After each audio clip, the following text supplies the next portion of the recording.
Hello everyone, आज है 14 सितंबर और आज इस वीडियो में हम बात करने जा रहे हैं अशोक लेलैंड के बारे में। देखिए, तकरीबन 75 रुपीज तक ये शेयर पहुंच चुका है। 9.5% के आज एक दमदार रैली ये शेयर ने दिखाई है और उसको लेकर एक बहुत बड़ी खबर भी आई थी और उस खबर के चलते शेयर ने वाकई में अपना गियर स्विच किया है और एक बड़ी रैली में पार्टिसिपेट किया है। इस वीडियो में हम बातचीत करेंगे कि अशोक लेलैंड में आखिर ऐसी कौन सी खबर निकल कर आई है और हाल फिलहाल में इसमें खरीदारी करना कितना सही रहेगा और जिन्होंने खरीदारी की है उनको यहाँ पर क्या करना चाहिए, उन सब के बारे में आज हम इस वीडियो में बातचीत करेंगे। लेकिन उससे पहले अगर आपने अभी तक चैनल को सब्सक्राइब नहीं किया है तो प्लीज अभी इसे सब्सक्राइब कर लीजिए, क्योंकि आगे भी बहुत सारे वीडियोस हैं जो आपको काफी ज्यादा हेल्प करेंगे। तो चलिए शुरू करते हैं। तो अशोक लेलैंड 74-75 रुपीज के आसपास अभी ट्रेड कर रहा है। पिछले एक महीने की बात करें तो पिछले एक महीने में 21 से 22% का ग्रोथ हमें यहाँ पर देखने को मिला है। आप देखिए 61 रुपीज के ऊपर शेयर था, तेजी आई थी, 71 तक पहुंचा, वापस नीचे आया 68 तक, वापस 72 रुपीज तक पहुंचा, लेकिन उसके बाद प्रेशर क्रिएट हुआ कि 66 रुपीज तक टूट गया। लेकिन अब एक बहुत बड़ी रैली में इसने पार्टिसिपेट किया और 75 रुपीज तक पहुंचा है। पिछले एक साल में अगर हम देखें तो पिछले एक साल में 17% से 18% का ग्रोथ हमें देखने को मिला है। अब देखिए 34 रुपीज तक का लो बनाया था पेंडेमिक के दौरान, फिर तेजी आई, गिरावट आई, तेजी आई, गिरावट आई, तेजी आई, गिरावट आई, अब फिर से यहाँ पर हमें तेजी देखने को मिल रही है। तो काफी अच्छा परफॉर्मेंस इस कंपनी ने दिखाया हुआ है। अभी अगर हम बात करें तो अच्छी खासी रैली भी हमें यहाँ पर देखने को मिली है और ये वो लेवल्स थे जहां पर मैं आपको कंटिन्यूअस बाइंग की एडवाइस दे रहा हूं। ऐसा नहीं कि आज 75 रुपए तक पहुंच गया तब मैं इसके बारे में बात कर रहा हूं, जी नहीं। मैं अशोक लेलैंड के ऊपर जब 35 पे था तब भी मैंने बाइंग की एडवाइस दी थी, जब 40 पे था तब भी मेरी बाइंग की एडवाइस, जब 45 पे था, 50 पे था, 55 पे था, 60 पे था, इवन 70 रुपए पर भी था, तब भी मेरी बाइंग की एडवाइस रही है और हर बार मैंने वीडियो बना के ये सारी चीजें आपको इन्फॉर्म भी करी है। पिछले 3 साल की बात करें तो पिछले 3 साल में अशोक लेलैंड में 36% की गिरावट है।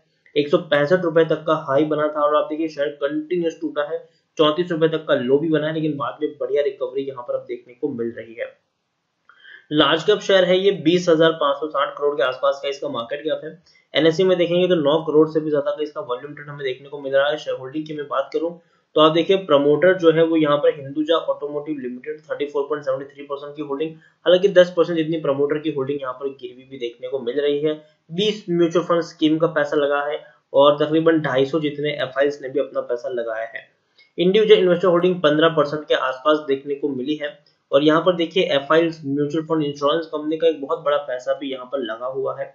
15.64% की एक बहुत बड़ी होल्डिंग एफआईज के पास है, 8.56% की होल्डिंग म्यूचुअल फंड के पास है, 3.12% की होल्डिंग इंश्योरेंस कंपनी के पास देखने को मिली है और 50% का डिविडेंड भी ये कंपनी पे कर रही है। तो काफी अच्छा डिविडेंड यहाँ पर आपको मिल रहा है। उसके अलावा मैं बात करूं अशोक लेलैंड की तो भैया आज अशोक लेलैंड में जो तेजी आई थी उसका रीजन ये था कि भैया अशोक लेलैंड एक नया लॉन्च किया है। यहाँ पर Ashok Leyland launches new LCV बड़ा दोस्त टू टारगेट महिंद्रा बोलेरो।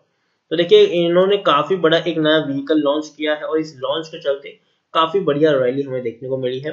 देखिए Ashok Leyland has launch Bada Dost a single cab light truck development by company new platform to take on the segment. तो देखिए यहाँ पर एक नया प्लेटफॉर्म, नया सेगमेंट में इन्होंने ये गाड़ी लॉन्च की है और प्राइस की बात करेंगे तो 7,75,000 के आसपास की इसकी प्राइस है। और देखिए position segment about the regular Dost light truck which is developed by the joint venture between Ashok Leyland and Nissan. तो देखिए अशोक लेलैंड और निसान दोनों ने जॉइंट वेंचर किया है बनाने में और ये गाड़ी नई लॉन्च की है और डेफिनेटली ये काफी बड़ा और पॉजिटिव चीज है कि इतनी दोनों बड़ी दिग्गज कंपनियों ने जॉइंट वेंचर करके एक नई गाड़ी यहाँ पर बनाई है और डेफिनेटली एक अच्छी तरीके से हम उम्मीद भी कर सकते हैं कि अच्छा यहाँ से आपको रिटर्न भी देखने को मिलेगा।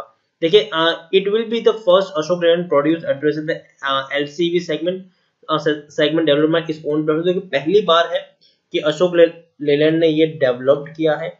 उसके अलावा अगर हम देखने जाएं तो Chennai based car maker company invest ₹350 crore in the product began work on its 2017 and बड़ा दोस्त will be sold through 570 touch point of the company. तो देखिए काफी सारी चीजें यहाँ पर मेंशन है और नए सेगमेंट में इन्होंने लॉन्च किया है, ये बहुत ही बढ़िया चीज है ये।